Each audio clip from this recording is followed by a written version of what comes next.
La parole est à Madame Caroline Fiat.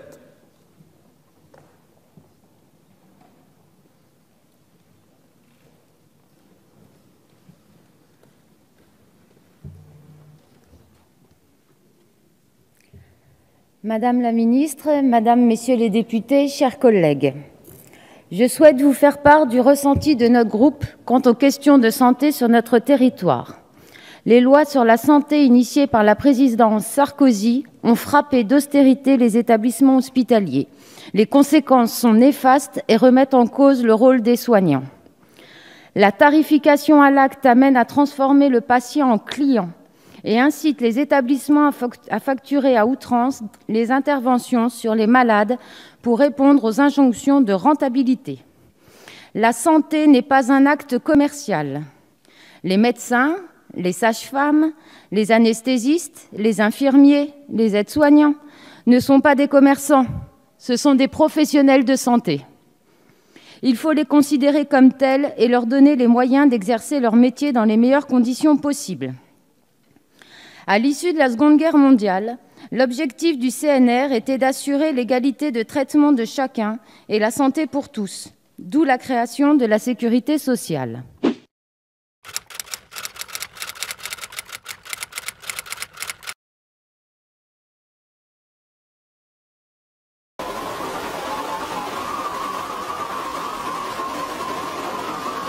Je vous rappelle par ailleurs qu'à cette période, la situation économique du pays était bien moins favorable qu'aujourd'hui. Ce n'est donc pas une question d'argent, mais avant tout une question de volonté. Notre système de santé a longtemps été l'un des plus performants de l'ensemble des pays développés. Il était cité de par le monde comme un modèle de référence. Il subit désormais 30 ans de politique de libéralisation qui ne cesse de réduire ce qui a été construit. Avec 4 milliards d'euros de ressources en moins sous le précédent quinquennat, c'est tout un secteur public qui tire la langue. Aujourd'hui, vous vous contentez de répondre aux injonctions économiques et libérales de l'Union européenne. Vous proposez une plus grande déréglementation des professions de santé et une mise en concurrence des travailleurs. En ouvrant la porte à une inscription par simple clic sur Internet, vous préparez le dumping social entre les pays membres de l'Union européenne.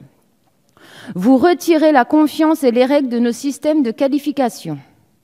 Cela doit rester le fruit d'un engagement et d'une formation exigeante, comme les institutions républicaines savent les dispenser et les reconnaître. La baisse d'encadrement des professions n'a jamais profité aux patients et encore moins aux usagers. En bout de chaîne, ce sont bien les patients qui subissent des conditions de soins inadaptées. Manque de lits, traitements non remboursés et autres mesures drastiques. Cela doit alerter sur une chose, nos métiers de santé ne suscitent plus l'envie. On ne devient pas soignant par hasard, mais on le devient par vocation. Les mesures de déréglementation des métiers de la santé veulent déconnecter la qualification avec l'exercice d'une profession. Cela revient à tirer vers le bas les qualifications requises pour l'exercice de professions de santé. Le précédent gouvernement était revenu, bien que trop timidement, sur les dépassements d'honoraires dans les établissements publics. Vous souhaitez revenir sur ce point alors qu'il convient de l'amplifier. Notre groupe est fermement opposé à ces dépassements quand 3 Français sur 10 renoncent déjà à se soigner pour des raisons principalement pécuniaires.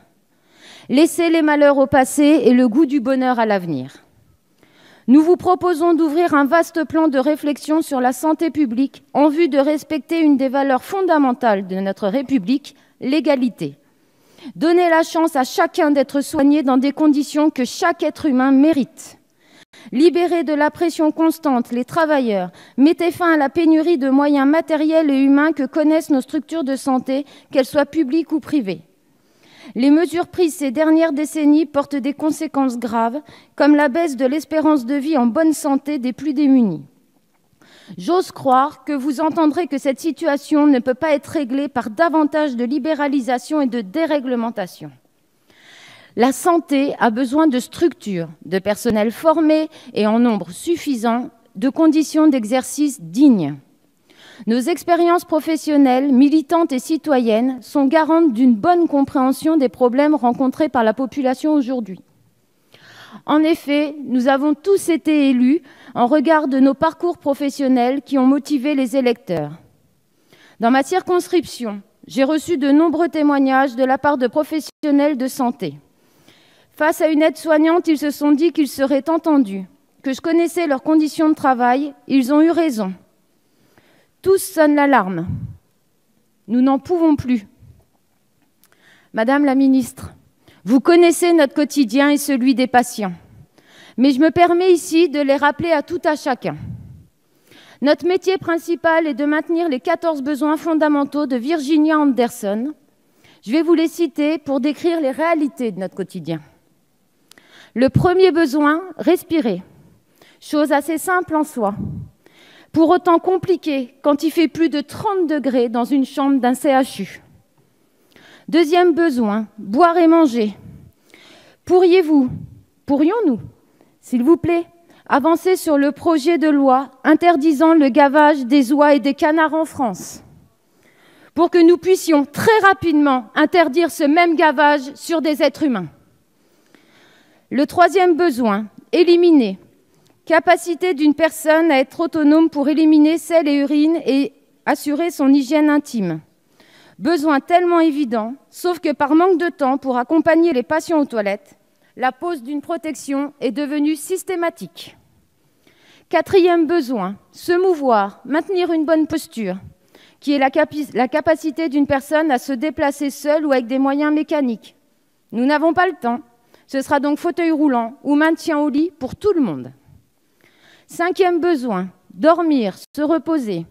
Heureusement, les somnifères existent et à la grande joie des laboratoires pharmaceutiques. Sixième besoin, se vêtir et se dévêtir. Pour gagner du temps, nous allons découper vos vêtements dans le dos. Comme ça, on pourra vous habiller plus facilement et plus rapidement. Septième besoin, maintenir sa température corporelle dans la limite de la normale. Pourrions-nous avoir, comme dans la plupart des foyers français, des thermomètres en nombre suffisant? Huitième besoin, être propre et protéger ses téguments. Bon, celui-là, je ne vous cache pas, c'est mon préféré. Je vous propose un petit test. Alors que vous ne souffrez d'aucune pathologie, chronométrez-vous à votre prochain passage dans la salle de bain. Déshabillage, douche, séchage, habillage. On oublie le coup de peigne et le brossage de dents, pas le temps. Si vous dépassez les 6 minutes, et ce sera certainement le cas, interrogez-vous, demandez-vous comment ou par quel miracle nous arrivons à faire une toilette sur un corps souvent meurtri en seulement 6 minutes. Le 9e besoin, éviter les dangers. Dorénavant, cela se résume à attacher le patient à son lit. 10e besoin, communiquer avec ses semblables. Considérez-vous, Madame la Ministre, que répondre aux patients « Désolé, je n'ai pas le temps » constitue un moyen de communication sociale. Je vais rassembler les 4 derniers besoins fondamentaux qui sont agir selon ses croyances et ses valeurs, s'occuper en vue de se réaliser, se récréer, apprendre.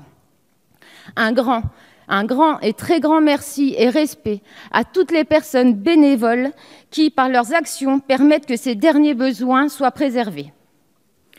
Voici donc, en 2017, ce que sont devenus les 14 besoins fondamentaux dans le milieu médical français.